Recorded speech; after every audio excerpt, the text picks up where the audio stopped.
So I'm going to start my presentation in a very particular way. I'm going to speak about venture capital. Rest assured, that's the way it's going to go. But as a venture capital and a banker, one of the things I need to know before I look into anything is how big is the market, right? Because it's not the same thing to sell hot dogs in Doral than to sell AI applications on a global basis. They're two different markets. So what I did is in this presentation, I'm going to start, because I'm a geek and a nerd, I need to start this presentation by trying to make you understand the way we, the investment community, sees the opportunity within the AI world, and it's mind-blowing. So let me start with this. So some of you that are data scientists or work in AI as engineers, this is a sort of a map of what has happened over the last 25 years. If you see in the column that says the years, that's basically a projection from 2000 through 2045. In the middle, there are cycles, and right now we're almost at the end of what we call the third AI summer, which is an evolution that has started in the 1970s. If you see in the state of AI, we've gone from machine learning to generative AI and self-sustained and auto-generative. That's coming. It will evolve to get to that stage. I sort of did a little bit of models as they started growing. So we went from neural probabilistic models all the way to multimodal, which is a new trend of LLMs that is coming around. And I don't know what's going to happen in 2045. Maybe it will be Skynet. Maybe we'll have the Terminator. Nobody knows. By the way, Skynet is called Neural Net-Based Artificial Intelligence. I didn't pull this up. I pulled it from the internet. That's the actual logo. So it's mind-boggling that something that was created in 1984 was able to see so far ahead to 2045. Around 2045, something particular is going to happen, which is called the singularity. And theoretically, that's when the capacity of AI will be more powerful than the capabilities of a human being to think. And that cross is the singularity. Nobody really knows what's going to happen, but by historically, a superior intellectual being controls and dominates an inferior intellectual being. So maybe that's the case. Maybe we will have eventually what's called transhumanism. We have Neuralink with Mr. Musk that is trying to integrate applications. There have been news this week of companies that started creating the ability to integrate thoughts and being able to convert those thoughts into machine movement. Maybe there will be communications between those machines and the humans as well. So that will maybe that will happen. Maybe we will evolve into, instead of using machines and electricity, which is super expensive, will evolve to being biological processing. And I saw this week, actually on Friday, a company that is using brain tissue to start processing basic functions, basic computing functions. So maybe that's the way we're gonna go. Now, the important part of this is, if you look in 2000, AI basically is not measured by the number of processing, floating point processing capabilities or MIPS or anything. It's basically calculated on the number of parameters that it can process. So back in 2000, right before 2000, there was a computer developed by IBM called Deep Blue, and Deep Blue had a chess match with Kasparov. And that supercomputer at the time had the ability to process slightly less than 100,000 parameters. And it was a revolution. I want to show you something. Within 2000 and 2025, we've gone from 100,000 parameters to almost 100 trillion parameters on MetaLLM, which was 4 months ago. It tells you the growth that the AI is creating. It will create amazing changes and amazing opportunities, but they will be short-lived. And for those entrepreneurs, this is not a business you're gonna be 80 years talking about. This is a business that you have to take advantage within the next 15 years. So, being the curious me and liking numbers, I started doing a calculation and said, well, if in 2000 we were able to do 0.7 zeros 1, which was the Deep Blue computer, and in 2025, we're able to process 100 trillion parameters. What is the potential growth rate of AI? So what I found out is that AI is exponentially doubling its capacity every 3 to 4 months. If you extrapolate that, by 2045, we'll be able to do 10 billion trillion parameters of processing. For a lot of us, including myself, I couldn't put in my head what the hell was a sextillion. So I basically made a graphical representation for you here so you can understand how powerful AI will become and all the opportunities that are going to come will be created from this. So we're at the door of a new dawn, a revolution. It wasn't telecom, it wasn't the smartphone, it wasn't the creation of the computer, or even the creation of fire. This is more powerful. Before I continue being more geeky and I start talking about the real things, which is how to raise money and talk to VCs, I started thinking, what the hell is a sextillion and how much would that represent in numbers? So I went to ChatGPT, of course, and I asked ChatGPT, what was the number of parameters that have been available since the beginning of life on Earth? And life on Earth has been around 3.5 to 4 billion years. We haven't been around since that early. So what ChatGPT says is there were about 1 trillion species, about 1 billion parameters per species. That is 10 to the 20 to the power of 21. That's a sextillion. If you saw my previous slide, by 2045, we'll do 10 sextillions. That will be the total number of parameters that AI will potentially process at its current growth. It means that we'll have the capacity to have all the information since life started becoming Earth to the power of 10. That is the power of AI. That is how much is going to impact everything we do and we say in the future. I know that a lot of you have seen these slides, and it's all over the news, it's in every media outlet that we speak about. But it's important to know that AI will not only impact machines, but it will definitely change the way we live. Our lifestyles will change. The way security and defense is going to be fought is going to be through AI applications. It will be swarm technology. I just have, right before starting this presentation, the Chinese launched a 3,000 kilometer self-sustained fueling plane. And it doesn't have pilots. It will basically be flying around for days, basically loitering, waiting for someone to fill it. Swarm technology. Wars will not be fought by people, will be fought by machines. And trying to create attrition, and that attrition will be calculated way in advance before the combat starts. Education and knowledge management. Most of us here, the education that we received was probably 20 years old by the time we got to school. Unfortunately, or fortunately for most of us, the computer came around and so did the internet. So we started having access to more information. But there's a generation of us that, the only access to information we had was an old Britannic encyclopedia at home. And that was very old. When the internet came, it opened up everything. AI will open up everything. It will customize education. It will help identify the abilities of an individual and create specific education for an individual, really taking advantage of their capacity. It will not force education on people, but it will basically help keep information available, real-time, and realistic. No history revisions. In terms of energy, I don't even have to tell you, but I'm going to make a comparison. She's 40 years old, right? Yes. Okay. Something I learned in my PhD classes was that little girl has more computing power than all the computing power we have using AI today. Her brain is a lot more powerful, but she only needs to consume 800 calories a day to sustain herself. All the computing we have in the world today needs 100 nuclear reactors in order to power it. So it still means that our biological computers are still not powerful. How long will that last? We don't know.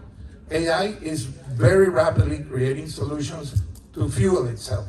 in order to create energy alternatives in order to be able to continue its parameter processing capabilities. Economic systems and labor markets. There's no doubt. Unfortunately, when there's revolutions like this, there will be people that will be affected in the knowledge that they have. It's happening today. We know many people that are being impacted by the entrance of AI in their workforce, in their workplace. People are being displaced. A couple of weeks back, on an invitation made by the AI Salon team, we had a futurist, good friend of mine for many years. And he said something that I really liked, and it said, education, the ability to change in labor is not resisting AI, it's learning AI. And those who learn now will take advantage of the future. It's like when the Industrial Revolution came. Those who learned to use machines had a better opportunity to grow and get a job than the guys that were basically still moving a handle in a factory or riding a horse-drawn cart. So that's one of the things that is changing. AI will know everything about the economy. It will know who's supplying coal, how much coal there is, where is it floating, where is it going. So it will take decisions in terms of supply and demand and production a lot faster than collectively we can do today. So the inequalities of distribution, production, industrialization, technically will go away. Let's see if our human pettiness doesn't get in the way. Climate change and environmental management. We live in Miami, right? We know how hot it gets here. I've been here for 25 years, and I can tell you Miami has changed. I've seen at least a foot of water on the ocean rise. I'm a sailor, I've been out on the docks, and I can see that foot of water at low tide happen today. I'm not going to argue if that's climate generator or anthropomorphic generation. That's not for me to decide. But definitely the ability to control emissions, make it transportation efficient, the use of energy efficient, is going to happen, and AI will control it. It will be an integration between the machines and the environment in order to make a more livable place for all of us. Very quickly, we're going to be 10 billion people on the surface of the earth. And that's going to very rapidly accelerate. So we will need power, we'll need a climate that will be able to support us along the way. I'm coming to my favorite subject right now. About 4 months ago, I was made an introduction to a very smart woman called Dr. Livia Scheller. And Dr. Livia Scheller invited me to participate with her in a biosciences, health tech, an AI fund, and I was curious because I'm not a doctor, far from it. By the way, thank you for the introduction, Sadiq. Dr. Scheller introduced me to something very important, and she said, "Pharma is dead. AI will change the way we do diagnostics and be able to anticipate the diseases that you'll suffer. We will be able to cure without having to give you chemicals, in most cases. AI is doing that today." I was a couple of weeks ago meeting with multiple companies that are doing things for performance athletes, for curing people that had suffered PTSD or trauma, brain injuries from playing sports or accidents. And they were using AI in order to identify and strengthen those areas that were weak. Amazing stuff. And I can tell you 100 more things in oncology, diabetes, and literally curing almost every disease. I am not a believer in living forever, but I can tell you today that we will all be able to live beyond the 100 years with the incoming of AI. We'll have better healthcare, we'll have better food, we'll have medicine that will not poison us. And that is here today. It's a matter of time before we start using it. I see someone waving there. All right, so let's get to business. I'm at the end of the day, I'm a banker and I'm an investor. I've created multiple companies and I like to identify opportunities. And within these opportunities, what I found is everything that in our environment, in our society, in the way we move, in the way we eat, in the way we think, we learn, is going to be impacted, from infrastructure development all the way to having very personalized CRM. Today you can see it. You call the bank and there's a voice and you think you're talking with somebody, and that somebody is an AI. And that AI knows more about you at that moment than you're expecting. It's anticipating that you're going to call. It's ready to give you answers today without no training. It's training itself from the actions that you do on your credit card, on your bank account, on your daily activities. When it comes to the ability of transforming all human areas, I already touched this point. Education and learning, a definite change. I was sharing with some friends here, I have twin girls. One is doing a double major in math and statistics and a minor in Japanese. Go figure, she was not busy. And the other one is doing finance with a minor in AI. And it's very interesting because the math major came back this summer and she told me, I'm quitting math. I said, why are you quitting math? You know, it's an amazing thing to have that basic knowledge. It says, AI will do math. A mathematician has nothing to do in the future. AI will take over our careers. I'm quitting. So she's concentrating now and focusing on statistics. This is a girl that is at the University of UF. She's got a federal grant because she's a STEM student, female, and she's quitting what she started. She's feeling the threat in her second year at college. So imagine what will happen to someone who's working on engineering, on the financial systems, on anything that has to do or has to deal with math-related problems. And that's happening today. That's one of the things that is probably one of the lowest hanging fruit in terms of developing applications. Workforce and employment. There will, unfortunately, we're going to have a period, there will be the have and the have-nots. The haves are the ones that are using AI, that understand how to use AI, that take advantage of AI, and there will be the have-nots. It has always been like that until there is a more equitable life or society. I don't know when that's going to happen or if it's going to happen. It's definitely not happening today. Creative industries. Netflix, Disney, and many of the producers that we have today have announced the last 6 months that the future productions will be done by AI tools. They will not use artists. The stories will not be created by people. This will be stories created by a machine. And the ability to create those stories. If any of you has worked in journalism or advertising, today, creative content is pretty much the work of a generative AI application. Graphic designer, designing vehicles, airplanes, anything that you can imagine is being created by the AI. It still needs the input of a human who is expecting it to tell it what does it want, but it's in a very short period of time, it will start creating its own things, thinking that it can improve and do it better. Ethics, law, and governance. We're right in the middle of an election, right? I'm not going into politics, but it's crazy. And it's crazy here, it's crazy in Venezuela, where I was born. It's crazy in any country of the world, just because people have their own needs, they have their own egos, they want to do their own things. What if we eventually have an AI president? Someone that will be able to see everything, that will fairly administer and manage the things that happen, that there's not a political party, that you're choosing something that will basically rule the way you should be. I'm 58 years old, I may not be able to see it, I hope I will. I have a lot of friends that enter in the legal profession. And today, they will tell you that a lot of the work they do is performed by AI. It's not performed by them. They request what they want. It searches information in jurisprudence, in any of the forms of legal, either it's Roman law or Commonwealth. It will create contracts. It will recommend things on contracts. So pretty much that profession is changing, which means that the job of regulators will change as well.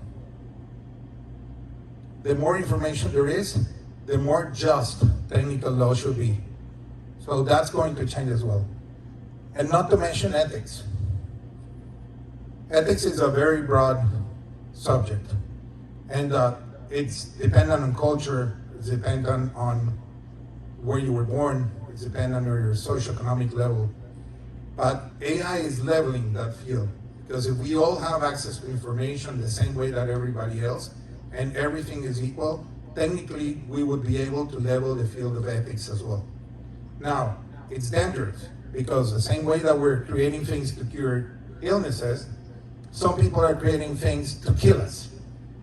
And the machine that's thinking how to heal us is not seeing eye to eye with the machine that's thinking how to destroy us. So there's an ethical question that is huge, and that's probably one of the topics that should be visited in the future. So what are the key challenges? Again, managing the ethical, societal, economic implications. Mitigating risk, it's a topic that's being discussed by regulators, by lawmakers, by all parts of society, and it's an issue, it's a big issue. And the other thing that I think is the bottom, and I hope that as we start creating things ourselves, until AI starts creating by itself, that it will leave the humankind in harm. Again, I take you to the first slide. 1984, Terminator. There was Skylink. I didn't create it. Someone came up with the idea before that when they wrote the book or the script for that movie. Let me tell you how big this is. The last 6 months, these are the top 20 AI companies that came to market in multiple stages of races. $16 billion, no less, have been invested in 20 companies.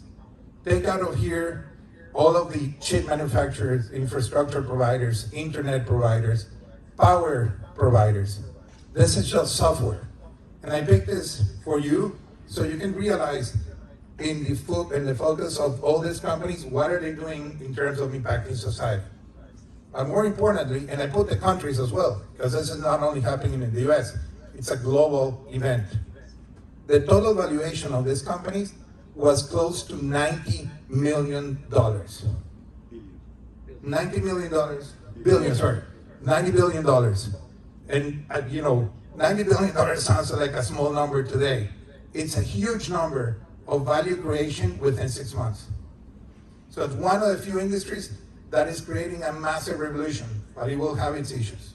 So in terms of valuations, what's happening is that most of the AI projects today are exceptionally high compared to other sectors. There's no other sector in the economy today that has the valuations that an AI project has. It doesn't exist. It doesn't matter if you're mining purified uranium or straight gold, which, by the way, it was almost $1 million on Monday, an ingot. There's nothing like this. It has not happened. Not even in 2000 when the dot-com was its peak, or the entrance of the smartphone. It has not happened. And there's a huge opportunity. And by the way, everyone that is here is realizing that now. I hope that you become very rich and that you remember this day. But this whole competition in AI is creating an intense pressure. And that intense pressure is creating a lot of potential problems for multiple industries. Why? Because there's high valuations. What they're doing is attracting a flood of capital, but the underlying enterprise value is not there. So it's becoming very speculative, like it was during the dot-com. So you may have companies that will never make a revenue, but they're getting valuations in the billions of dollars. And we all remember what happened during the dot-com. 70% of the companies that were funded went under, with people losing billions and billions of dollars of actually hard-earned money. And that potentially can happen here. So a lot of the people in my industry are concerned about that. When we're sitting down with companies that are presenting valuation and models, we are very concerned because the numbers are outrageous. It's good, but be realistic. So let's speak a little bit of what we VCs like to see. And we call it the powerful 9. When you go to present a project, there's 9 things that anyone in the VC or private equity or even a corporate banking will basically look at. And those are the typical things that you learn in business school, that you heard in multiple presentations before, which is have a market potential. Understand clearly what is the addressable market of your project? Scalability, how fast you can grow. You all saw my numbers in the beginning. This thing is growing faster than you can go behind it. So how fast you can grow in terms of numbers, customers, revenues, sustainability. Have a clear and very precise business model. There's a lot of copycats and a lot of Me Too's. And unfortunately, when you go to a VC, the VC probably has seen 4 times a project similar to yours. So be very aware that you're coming with something that is creative and innovative, or can be complementary to something else. Technology and innovation,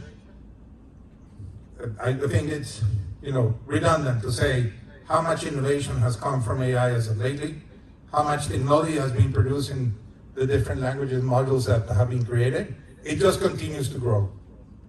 In terms of financials, it's very difficult, because the problem is, when you look at these projects today, you may be thinking local, but this application may be global. And it's very difficult, if you're a startup, to address a global market, to really understand how far you can go. But that's one of the things you need to be very aware. Try to create your financials where you can control. Don't worry what will happen if it goes beyond that. There will be people helping you there. Traction and validation is a hot topic. I see a lot of projects that come to us on the AI side. And I tell people, how are you going to go after clients? How are you going to get customers on board? And a lot of people say, no, they'll sign up and they'll come online. I said, that doesn't happen that way. You have to reach out. There is marketing, advertising, knocking on doors. If you're looking at defense, you cannot put things on the internet for defense, right? If you're doing biosciences, you're talking to doctors, you're talking to clinics, convincing them to actually come on board and do something. So be clear. Understand how you're going to create traction and create a customer base. Super important. More so in the AI world. Team expertise, everyone tells you that. In AI is even more important. There's a lot of people that are thinking this is the next wave. We all went through the nice times of crypto and tokenization, and a lot of people that created all sorts of NFTs and tokens and all sorts of things. A bunch of people didn't know what they were doing, but they thought they were. It was wild times. AI is not that forgiving. If you don't know the technology or the science, or you understand the market, you will fail and you will not raise money. The competitive landscape is easy to find out today. It's easy to understand who you're competing with, who you're potentially comparing with, who you can complement with, and that's very important. Create those maps. Those maps are super powerful, and it's easier for the VC or the investor to understand who you're potentially dealing with, how faster or how slower are they growing compared to you. Be ready for that. And of course, exit potential. Everyone wants to make money, especially VCs. That's gonna take me to the next slide. When I meet with a lot of startups or companies that are starting up, I tell them, do you have your bag of tricks? And what's a bag of tricks? Well, you want to present to somebody. It's like, it's like a first date or first business meeting. You have to be ready. You cannot go, improvising. So what I tell people is, know your valuation and defend it with your life. Because our role on the other side is to destroy that valuation. Okay, so you have all the arguments that you have in order to be able to present it, defend it, and support it. Your equity is your currency. If you get away, you're not getting it back. So clawbacks, earnbacks, all of those things are very nice in paper. It's really up to you to perform, but more often than not, you lose it. So don't give it away. Also, protect it. That's the only thing you have when you're raising money. It's not your idea, it's not the business, it's your equity. Unfortunately, slideware is free. So if you don't have a product, or you have a thesis, or you have a theory that you can prove, everyone can come up with a PowerPoint presentation and present it. You will be dismissed very quickly. They'll thank you, they'll give you a nice cup of coffee, but they will not take you again. So be prepared with something that is real and solid. Control the narrative. Do not improvise. If we ask you something that you don't know, say, I do not know. Do not try to tap dance your way around it, because very quickly we'll find out what it is. It's easy. Say you don't know. Say you'll find out. Say it's part of the unknowns of the business. That is perfectly acceptable to do. And I tell a lot of startup founders, Do not come up with crazy numbers. Do not create markets that don't exist. Come up with things that are real. It's okay. You can start small. We all want you to grow. But your legal counsel is your best friend because he will protect you when you do the subscription agreements, employment agreements, and exit agreements, that your equity is safe and that you're taking the most value that you can. So do not underestimate the value of an attorney when you're negotiating with a VC or private equity. Typical question, is your business sustainable? And your answer has to be, you bet it is. Why? This is why. And you have to be ready to align why is it sustainable. How can you make it sustain through crisis, wars, the next COVID, whatever you want, monkeypox. And you have to be ready to say it will go through, it will be sustainable. This is not slideware, these are not things in the air. As I told you before, act local, think global. Nobody can come up on a startup or on a seed round saying I got this global project unless you have a $6 billion project that potentially will impact the world, but then you're not raising seed money, you're somewhere else. It's a different type of structure. When you're requested, what's our exit? Be ready. I got you. I know what we're doing.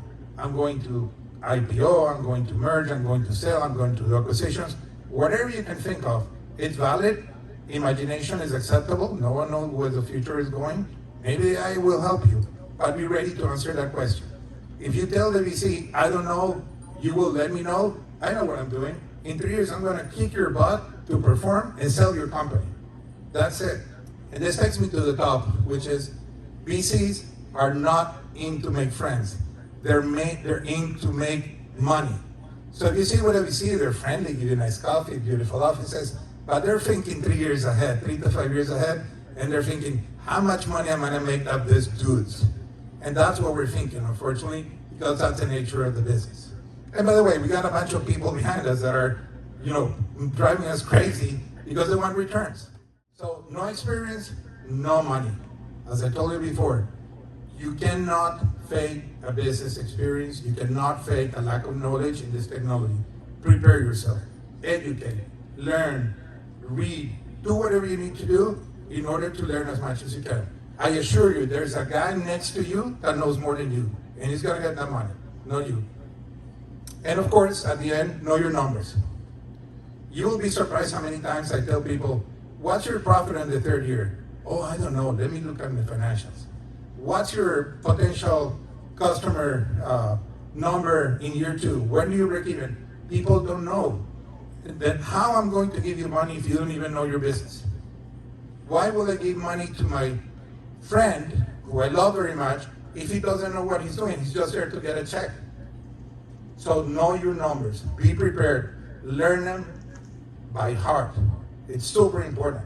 You need to understand your profitability, how much you grow, how much money is for a customer acquisition, how much, when do you break even, potential pitfalls that you may have, or potential crisis, be ready to answer that. So to close my presentation, what I've told a lot of people and they laugh at me, I just tell them, you're a legal piece. That's what you are. You're just part of a bigger plan, especially in AI. You will not be the AI solution. You will just be a part of it. A very large part or a small part, but you'll still be a part of it. So what I tell people, don't force yourself. You will find your perfect place. And that's where you fit, and that's what you're gonna get, and you will succeed if you know that. Thank you very much.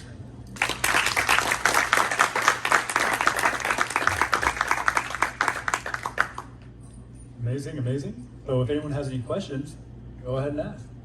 Some of the stuff that you're talking about is just so beneficial that I really needed to see this right here. Because literally, as I'm watching this, I have an investor asking me questions right now about it, about some of the stuff, and this motivated me to kind of retool some of my pitch deck to directly address those 9 things that you said. So I guess my question would be somebody that has the real experience in that space, because so far my experience is not really with VCs, it's more so with angel investors.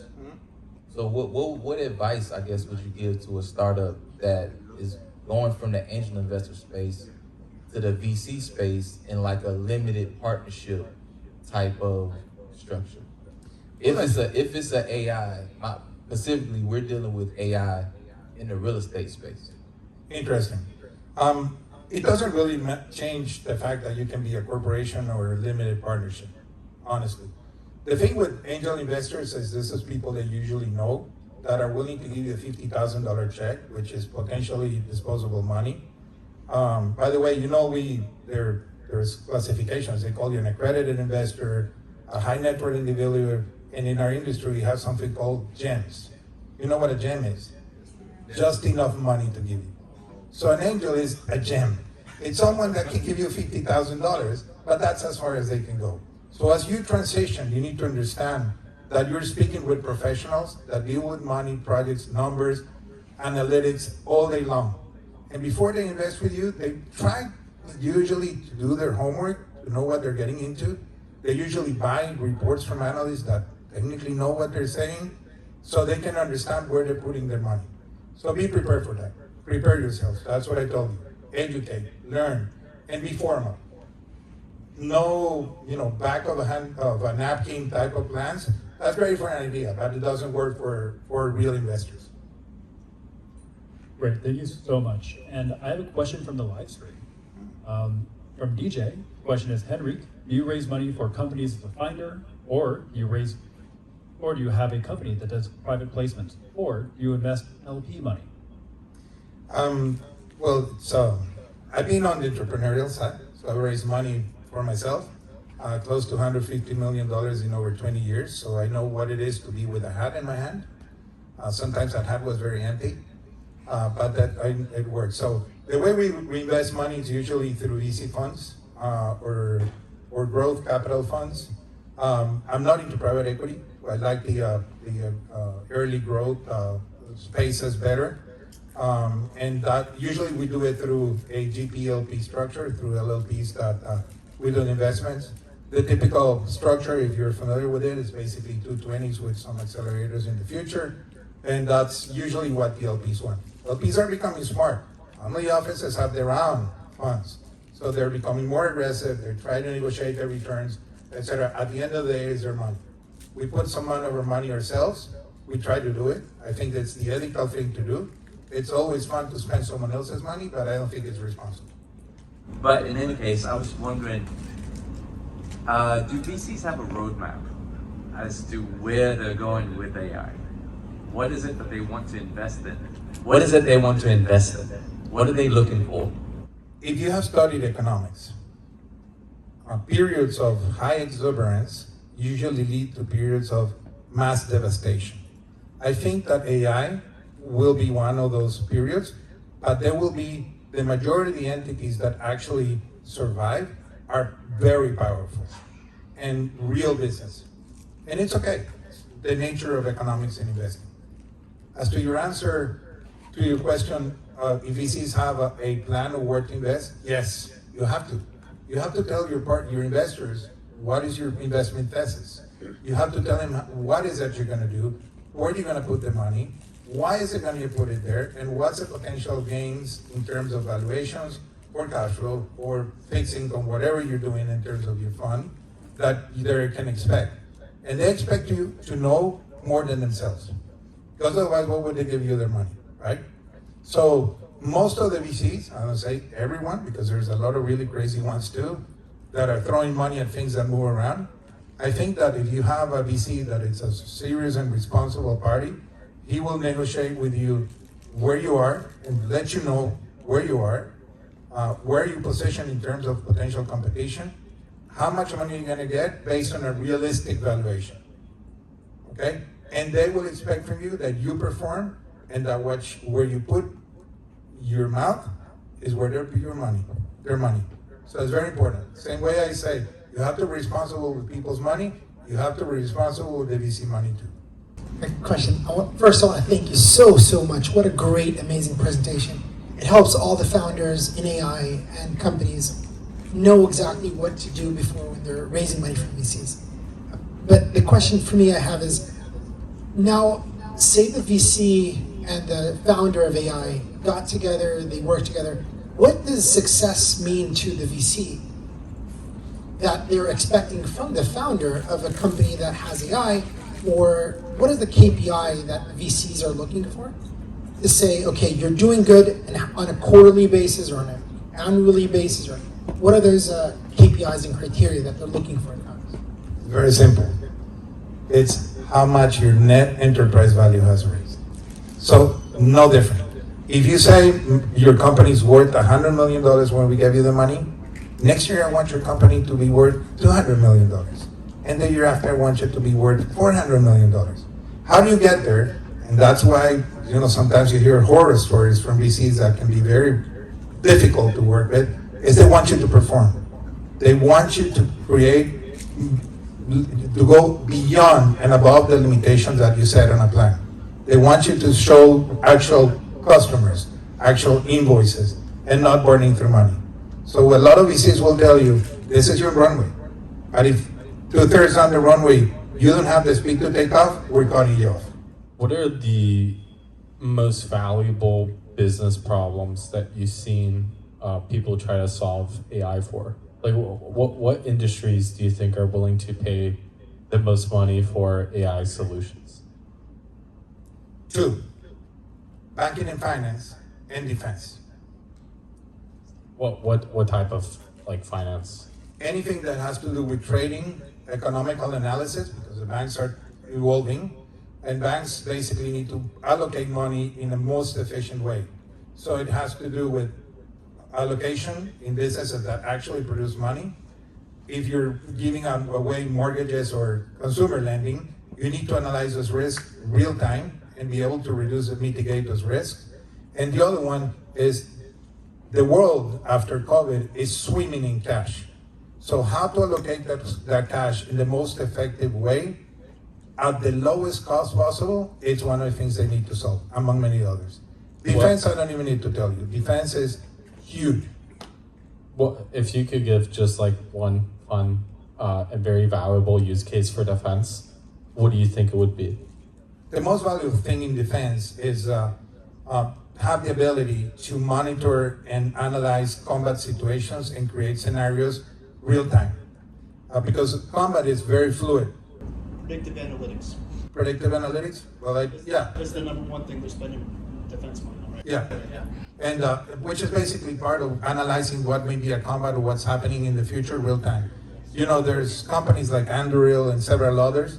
I come from that world a little bit, but I will agree with this gentleman. Predictive analytics and combat analysis, which is more or less the same. Thank you. Appreciate it. Great presentation. May I ask you a theoretical? In a future where AI will allow people to, AI will just do more in the future. Whatever can be done with AI pretty much. And also in a future where the internet is so interconnected like it already is, you can do so many things to fund yourself, but even better so with AI.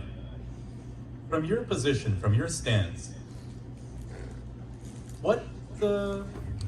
how likely is it that people being able to fund themselves using AI to then build their own projects would just be able to phase out the need for a VC anyways? Interesting question, and I've asked the question myself over the last 3 months heavily. Especially because when running to VC funds, it's having the ability and the speed to really identify what you can invest, where you'll invest, like this gentleman just said, predictive analytics and defense. That you'll be able to fund yourself.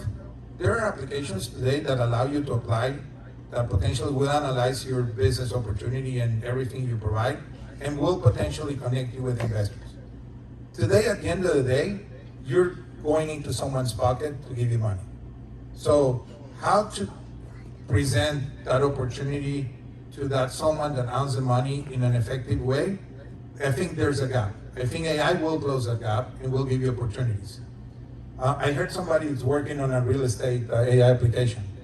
And you all heard about tokenization and fractionalization of real estate.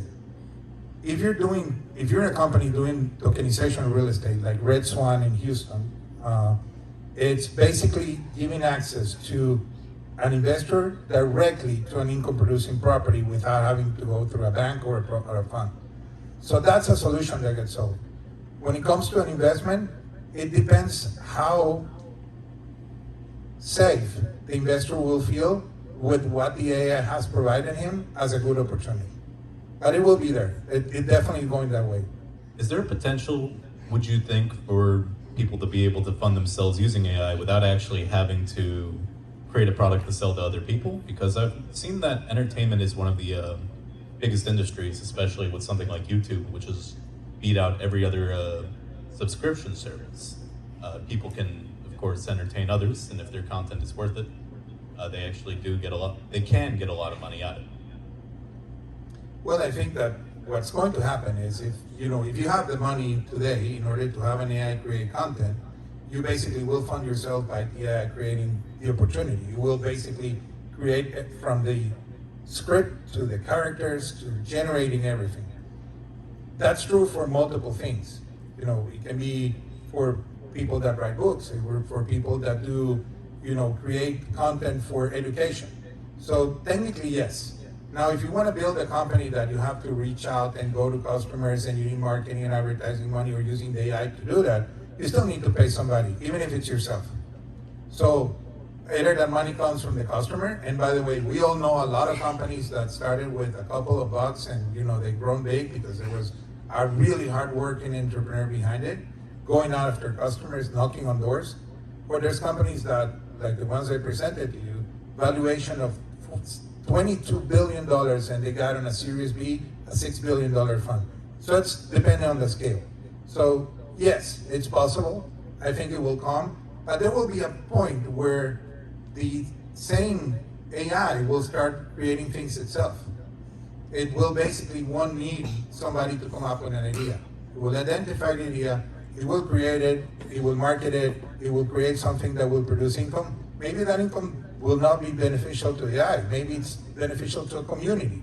I don't know. That's, one of the big questions, how far and how impactful this will be to society. Hi. So I was actually really interested when you were talking about the healthcare industry. I'm somebody that was in Western and then transitioned to Eastern medicine. And I've seen the potential for AI and that merge. And when you were speaking about AI helping with disease, cancers, and not using chemicals, is there potential for VCs to be interested in investing in herbal remedies and more of a natural take? Is there potential for anything there? And do you see anybody willing to go up against what the medical system looks like now in terms of investing in that direction? Well, I think let me divide my answer, because the medical industry applies to doctors. And when it comes to healing people through either medicine or other types of treatments, that's therapeutics. That's a different type of area. There is a division today. It starts with mRNA, it starts with stem cell treatments. It starts with the ability to do a diagnosis from your genetic material and predicting that in 30 years you're going to get breast cancer. So let's cure that today. You follow what I'm saying? Yes. When it comes to herbal treatments or any sort of natural treatment, I've seen a couple of projects.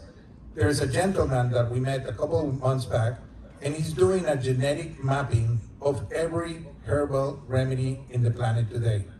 He's a little wild because he's trying to patent it. And I'm telling you cannot really patent what nature created, but nonetheless, he's created that library. So eventually, the AI will know that in order to heal you, and if you believe in herbal or other more natural ways of treating you, you will be able to get to the library and ask the AI, what should I take when I have a stomach illness or some other form of treatment? And that is happening. Those maps and those parameters are being processed today. The mapping of genetic protein chains has been done for the human beings. How they affect us and what they impact us is almost done. The machines will very soon have that, so we'll know how to cure things. If a herbal supplement or a herbal product can heal that, I will bet you it will be used. By the way, the same way that the pharmaceutical industry is looking at everything natural in a lot more attention than they did when they were basically industrially processing chemicals. Well, my experience with it, it was herbal is kind of like the natural biochemistry, so you just extract, synthesize, patent, and then put money on it. I have another question where I personally had like programmed my own GPT bot. I specifically started studying Chinese medicine and acupuncture. I've met people that have cured their own breast cancer through acupuncture herbal remedies. My question then would be for somebody interested in integrating AI to, let's say, do tongue diagnosis and then people filling out this assessment or the specific questions to identify a certain pattern and then recommend an herbal remedy. Is there potential for something like an application like that in your experience with being a VC for somebody to willingly or want to invest in an idea like that? Absolutely, yes. And unfortunately, we didn't have the presence of Dr. Scheller, who's a good friend of us here, and an amazing individual. She's an immuno-oncologist, breast cancer survivor, and she's worked in the pharmaceutical industry. And she will tell you that, yes, that is definitely an opportunity. That's an opportunity that we have F3 Fund, the Bioscience and Health Tech AI Fund, are looking for. So yes, the answer is yes.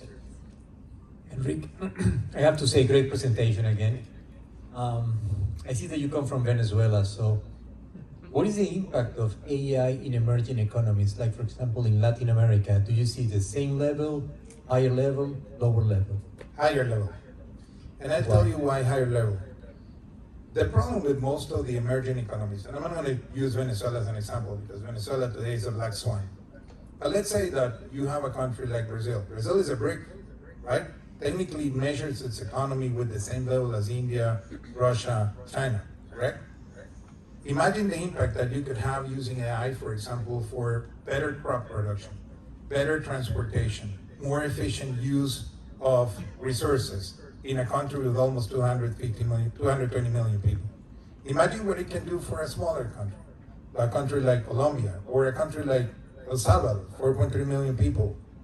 I'm not here for politics, but El Salvador has done pretty good by cleaning up and using applications for law enforcement and security, identifying potential people and managing it. Other arguments can come out of that, but it's definitely going to change. Imagine the ability for people to have access in a more efficient and cheaper way to food, medicine, and education. I don't know if you're Venezuelan, I don't know where you're from, but for example, what happens in most of the emerging countries, and I've had work, when I had the fintech company, we had 72 countries where we implemented systems. And the problem is education creates a huge wealth gap. Because if you know, you have education, you're part of the elite. If you don't have access to education, you're always living an impoverished lifestyle in an impoverished society. So AI is definitely going to change it. I'm a firm believer it will. I have one more follow-up from the live stream. DJ was wondering, you introduce people to LPs, or you introduce us to VC LPs?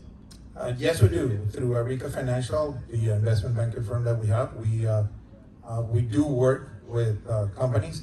Unfortunately, I don't take startups that are from scratch. I usually want them after they did their their late seed or Series A, because that's what my investors want to see. And we do get them introduced to gems, high net worth value individuals, family offices, other funds as well. But yes, we do that. We package it and we promote it. Amazing. Thank you so much. One more question. Thank you for a great presentation. Which AI accelerators you would recommend in Miami for AI founders? Or we should be more focused on California founded accelerators? Or in Miami we have as well some programs. It's hard for me to tell you which accelerators are in AI. There are several organizations in Miami. One is represented here through Miami AI Salon, but I'm not very familiar with the accelerator space in Miami. I'm more familiar with the VCs investing in AI and technology. But I, just reach out to these organizations like Miami AI Salon or several others. California is hot. Austin is super hot when it comes to AI. New York as well. So just try to reach out and see what you can get. That's number one. Second, the United States Armed Forces have created their own venture capital and incubators as well. You have to target defense or defense issues or logistical things in defense. So it's good to reach out to them because they also have incubators and potential accelerators. So that's a good source as well. Not to mention state organizations as well, like Florida Tech Ventures as well. Thank you. And I just, one question just came to my mind just recently. I echo what everyone else said. Amazing presentation. Again, thank you so much. Thank you. My question is, what are the relationships between VCs and communities? And do you see a way to bridge, the VCs with, communities or AI communities in the local area? Well, I think that there's a multitude of events that are trying to, put them together. VCs are always looking for a deal. That's their nature. They need to put their money somewhere. And, entrepreneurs are looking to connect with money. So there's, things like Manatech, VNTR, multiple initiatives that are basically connecting VCs and LPs or individual investors with opportunities. In Miami, I can count at least 4 or 5 that happen monthly. You can look on Eventbrite or Luma that are there. Some of them are by invitation only, so you need to apply and really qualify to present. So that's an option. Many years ago, when I was with the hat in my hand, I remember going to big events like Emerge Americas. And at some point, I started feeling that it's like the gazelles hunting the lions. You understand what I'm saying? So it's a bunch of people raising money, running after the VCs. But it should be the other way. I have an opportunity. I can make your money grow. So, choose well where you want to go and who you want to meet, instead of the gazelle hunting the lion. Well, amazing presentation. Everyone give it a round of applause to Henry. Thank you very much. Thank you everyone for joining us tonight. Thank you so much. That was amazing.